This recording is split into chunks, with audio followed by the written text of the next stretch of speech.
చెప్పండి. ఓకే, అందరికీ నమస్కారం. ఆంధ్ర రాష్ట్ర సమితి పార్టీ ఆవిర్భావ దినోత్సవం ఈరోజు. పార్టీ స్థాపించి 3వ సంవత్సరం. ఇది ప్రజల పార్టీ. ఆంధ్ర రాష్ట్ర ప్రజలందరికీ నమస్కారాలు. అలాగే రాజధాని రైతులకి, అలాగే మన మీడియా మిత్రులకి, మిగతా పార్టీ వ్యవస్థాపక అధ్యక్షులందరికీ, నాయకులకి పేరు పేరున నమస్కారాలు తెలియజేస్తా ఉన్నాం. ఎందుకంటే ఇవాళ మన ఒక స్వతంత్ర దేశం, ఒక ఆంధ్రప్రదేశ్లో స్వేచ్ఛ కోల్పోయాం అనిపిస్తుంది చూస్తుంటే. రాజధాని పేరు చెప్పుకొని భూములు తీసుకోవడం, అమ్ముకోవడం తప్పితే పరిపాలన కనపడతల. గతంలో హైదరాబాద్ లో హైటెక్ సిటీ నేను కట్టా అని చెప్పుకుంటాడు ఇప్పుడున్న సీఎం గారు. ఆనాడు 10-15 వేలు ఎకరం కొనుక్కొని 40-50 కోట్లకు అమ్ముకున్నారు ఎకరా.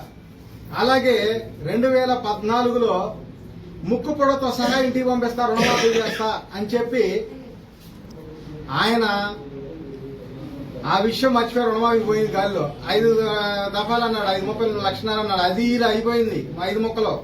తర్వాత రాజధాని భూములు తీసుకున్నాడు, 12 సంవత్సరాలు అది పోయింది డెవలప్మెంట్ చేయకుండా. మళ్లీ గెలిస్తే డెవలప్ చేస్తా అని చెప్పి మళ్లీ ఏయో అబద్ధాలు చెప్పి మళ్లీ వచ్చారు. మళ్లీ ఇప్పుడు సెకండ్ పూలింగ్ అన్నారు. ఎందుకు చెప్తున్నాంటే ఇదంతా సెకండ్ పూలింగ్ మీద 280 రోజు ఈ రోజు 208 రోజులు. ఎందుకంటే రిలే నిరసన దీక్ష చేసాం రైతుల కోసం. 208 రోజులు చేస్తుంటే అనేక ఇబ్బందులు, దౌర్జన్యాలు, డిపార్ట్మెంట్లు పెట్టి దాడులు చేపేయటం, అనేక ఇబ్బందులు పెట్టారు, అనేక ఇబ్బందులు గురి చేశారు. అయినా సరే ప్రజల కోసం పట్టు ఇడవని విక్రమార్కుడా పోరాటం చేసుకుంటానే వస్తున్నారు. ఎందుకంటే ఈ జేకేఆర్ ఆంధ్ర రాష్ట్ర సమితి పార్టీ స్థాపించిందే ఎస్సీ, ఎస్టీ, బీసీ మైనార్టీల్ని సీఎం చేయాలని, ప్రతి కుటుంబం 10 కోట్ల ఆస్తి పనులు చేయాలని. ఎందుకంటే మీకేమో 2 కుటుంబాల 2 వ్యక్తుల మీద అపారమైన ప్రేమ అయిపోతుంది. ఏం చేస్తాం, వాళ్ళు అసలు తట్టుకోలేకపోతున్నారు. లక్షల కోట్లు ఏం చేయాలి అర్థం కావట్లా. మీరు ఎటు కోట్లు వేస్తున్నారు కదా, వాళ్ళకి ఈయన కాకపోతే ఆయనకి వేస్తున్నారు, ఆయనకైతే ఈయనకి వేస్తున్నారు, మాకు తప్పితే ఇంకెవరికి వేస్తారు ఈ అమాయక ప్రజలు అని చెప్పి ఇదేసారి పోయి పుట్టినరోజులు చేసుకుంటున్నారు 100,000 కోట్లు పెట్టి. అలాగే లక్షల కోట్లు ఫస్ట్ పూలింగ్ అని, సెకండ్ పూలింగ్ అని, హైటెక్ సిటీ అని చెప్పి 10-15 వేలు కొనుక్కొని 50 కోట్లు 100 కోట్లకి అమ్ముకొని లక్షల కోట్లు వాళ్ళు గడిస్తున్నారు. పాపం మీకు అర్థం కాదు. 5 కోట్ల మంది ప్రజలకి అమ్మ మీ కాళ్ళు మొక్కుతానమ్మా, ఒక్కసారి మన పార్టీ కొట్టేయండి. 2019లో మన జగన్ గారు ఏం చెప్పారు, ఒక్క ఛాన్స్ అన్నారు, ఇచ్చారు కదా. ఆయన 3 రాజధానులు అన్నారు. సరే ఏదన్నా కానీ ఆయన చేతనే ఆయన చేశాడు, కొన్ని మంచిగా ఉండే కొన్ని చెడ్డగా ఏదన్నా కానీ. తర్వాత ఈయన ఏం చేశాడు, ఎన్టీఆర్ మా అల్లుడు కదా అని పార్టీని అప్పచేత ఆయన చేతిలో సీఎం పదవితో సహా లాగేసుకున్నాడు పార్టీని. ఆయన నమ్మి ఓటేస్తున్నారు 30 ఏళ్ల నుంచి. ఇటు కాకపోతే అటు అడగతి. ఆయన ఏం చేశాడు, 2014లో రుణమాఫీ అంటాడు, ఏం చేయడు. 2002లోనేమో కరెంట్ లేకుండా చేశాడు, అది అయిపోయింది. మళ్ళీ ఇప్పుడు గెలిచి పూలింగ్ అని చెప్పి మళ్ళీ సెకండ్ పూలింగ్ అని ఈ విధంగా దోసుకుంటున్నాడు. పద్దాకి విదేశాలు పోతారు. నేనేదో ఒక కొత్త న్యూస్, 23 లక్షల కోట్ల ఉద్యోగాలు అంట. అంటే ఒక్కొక్కరికి ఒక 2,700 ఉద్యోగాలు ఏమవుతాయి. ఏందయ్యి అంటే ఎందుకు చెప్తున్నానంటే ఆంధ్ర ప్రజలందరూ కూడా అమ్మ అందరూ పాదయాత్రలు చేస్తారు, మేము పాదాలకు మొక్కే యాత్రలు చేస్తానమ్మా. ఒక్కసారి ఆయన 19లో ఒక ఛాన్స్ చూశారు, 24లో ఆఖరి ఛాన్స్ చూశారు, రేపు 29లో కొత్త ఛాన్స్. మమ్మల్ని చూడండమ్మా, కొత్త పార్టీని కోటేశ్వరం ఒకసారి చూడండి. మీ అన్ని సమాజ వర్గాలు కూడా దఫల వారీగా సీఎం చేస్తాము. మన మేనిఫెస్టో ఉన్న ప్రకారంగా ప్రతి కుటుంబం 10 కోట్ల ఆస్తి పనులు చేస్తాము. అలాగే మొన్న ఎవరు అంటారు కూటమి 10 రోజులు 10 కోట్ల వాళ్ళు మొఖం ముందెత్తి లేబర్ అయ్యి 5 కోట్ల మంది వాళ్ళే ఓట్లేస్తారు. నా కడుపు మండి గుండె రగిలిపోయి మేనిఫెస్టోలో కూడా మద్యం ఫ్రీ అని పెట్టా. అది తయారయ్యేది 10 రూపాయల క్వార్టర్. మీ దగ్గర 100 రుణమాఫీ చేస్తారు. అందుకని ఆ క్వార్టర్ ఏదో ఇలేరా, సంవత్సరం కాదు 5 సంవత్సరాలు వారికి మద్యం ఫ్రీ, విద్య వైద్యం ఫ్రీ. ప్రతి కుటుంబం 10 కోట్ల ఆస్తి పనులు చేసి తీరుతా. సొంత భూమి రైతులు చేసి శ్రీగంధ చందన మొక్కలు నాటిచ్చి చేస్తాం. అలాగే రాజధానిలో వాళ్ళు 5-10 కొనుక్కొని 100 కోట్లు, 200 కోట్లు, 700 కోట్లు కూడా అమ్ముకుంటున్నారు బొంబాయిలో. ఈ విధంగా హైదరాబాద్ కానీ మన ఆంధ్రాలో కానీ అలా జరిగింది. నేను అదే రాజధానిలో 1,00,000 ఎకరాలు కాదు 2 లక్షల ఎకరాలు అని తీసుకొని ప్రతి డోక్రా గ్రూప్ కి ఎన్ని లక్షల గ్రూపులు ఉంటే ఈ రాష్ట్రంలో అన్ని లక్షల గ్రూపులకి తలా 1000 గజాలు పాటిస్తే గ్రూప్ కి గజం 1,00,000 నుంచి 2 లక్షలు అమ్మితే ప్రతి కుటుంబం 2-3 కోట్ల ఆస్తి రాజధానిలో ఉంటది. అలా శ్రీకాంత్ గారి చంద్ర మొక్కలు ఇస్తే ప్రతి కుటుంబం 10 కోట్ల ఆస్తి పనులు అవుతారు. ఈ విధంగా ఆలోచన చేసి ఈ ప్రభుత్వాన్ని పార్టీని చూసి వాళ్ళ అబద్దాలను చూసి భరించలేక మనసు చెరించి ఈ యొక్క ఆంధ్రప్రదేశ్ ప్రజల కోసం ఈ ఆంధ్ర రాష్ట్ర సమితి పార్టీ స్థాపించడం జరిగింది. ఈ జేకేఆర్ ఊపిరి ఉన్నంత వరకు ఈ ప్రజలు ఈ రాష్ట్ర ప్రజల కోసం పోరాటం చేస్తూనే ఉంటాం. నేను ఏదో ప్రజల దగ్గర నుంచి వాళ్ళు దోసుకున్నట్టు దోసుకోం.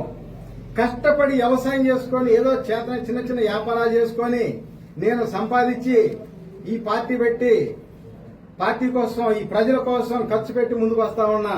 ఎందుకంటే వాళ్ళు ప్రజల సొమ్ము మీరు ఎందుకంటే అభిమానం చూపిస్తున్నారు, వాళ్ళు ఓటేస్తున్నారు. ఈయన కాదంటే ఆయనకి, ఆయన కాదంటే ఈయనకి. వాళ్ళు ప్రత్యక్షంగా 4 లక్షల కోట్లు, పరోక్షంగా 5 లక్షల నుంచి 6 లక్షల కోట్ల ఆదాయాలు ఉంటాయి ఈ రాష్ట్రంలో. ఎందుకంటే యాడ్ చైర్మన్లు కానీ లేకపోతే సీసీ పత్తి కానీ ఇంకా ఏరే పొగాకు ఏరే ట్యాక్సులు ఎన్నో వస్తాయి. ఇవన్నిటి మీద కనీసం 10 లక్షల కోట్ల ఆస్తి వచ్చింది ఆదాయం సంవత్సరానికి. మీరు ఓటేసి మీరు అడగరు, వాళ్ళని అడిగే ధైర్యం ఉండదు.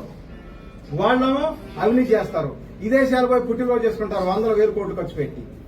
ఏడ ఊరికి ఒక 50,000 లక్ష లేకపోతే 1 కోటి రూపాయలు పంపించేసి ఊరూరా పుట్టినరోజు చేసుకోమంటారు.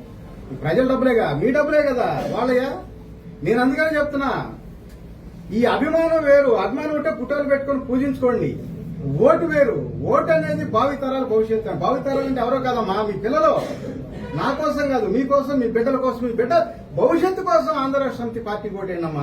నెక్స్ట్ 29లో 100% ఈ మేనిఫెస్టోలో ఉండే మొత్తం కూడా జరిగి తీరుతాయి అంతే అనుమానం లేదు. ఎందుకంటే అంత ఆదాయం ఉంది మన రాష్ట్రానికి. కొందరే దోసుకుంటున్నారు, దాచుకుంటున్నారు. అందుకని చెప్పి అభిమానించండి. ఇప్పుడు సినిమా ఎక్కడ అభిమానించినట్టే రాజకీయ నాయకులు కూడా అభిమానించండి. అంతేగాని అభిమానం ఎక్కువైపోయి ఈయన కాదంటే ఏమంటే ఆయనకి, ఆయన కాదంటే మన నెక్స్ట్ ఈయనకి ఈ విధంగా చేసుకుంటూ ఓడిపోతే ఆ ఏదో కొద్ది పర్సెంట్ 1-2% వాళ్ళే బాగుపడుతున్నారు. వేల లక్షల కోట్లు సంపాదిస్తున్నారు. మీ భవిష్యత్తు ఏంది? మీ పిల్లల భవిష్యత్తు ఏంది?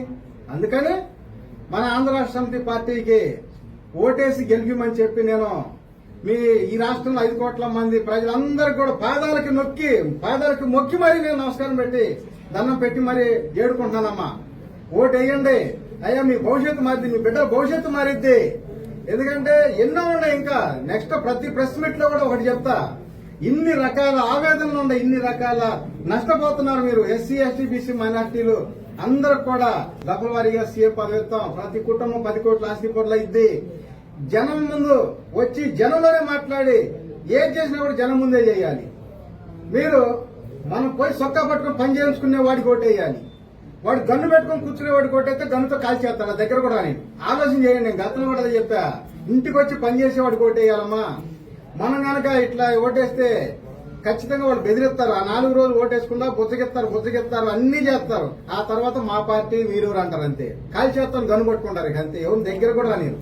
అందుకని దయచేసి ఆంధ్రప్రదేశ్ ప్రజలందరూ కూడా నేను రిక్వెస్ట్ గా మీ పాదాలకు మొక్కి మరీ చెప్తా ఉన్నానమ్మా. ఆంధ్ర రాష్ట్ర సమితి పార్టీ ఓటేయండి. నెక్స్ట్ అందరూ కూడా ధనవంతులు అవ్వండి. మీకోసం, మీ బిడ్డల కోసం, మీ బిడ్డల భవిష్యత్తు కోసం ఆలోచించమని చెప్తా ఉన్నానమ్మా. ఇంకా డౌట్ ఉంటే అడగండి, చెప్తా. ఓకేనా? వెంకటేష్ గారు, వాలంటీర్ వ్యవస్థ మళ్ళీ మీరు వాలంటరీ వ్యవస్థ ఈ గతంలో ఒక 3.5 లక్షల మంది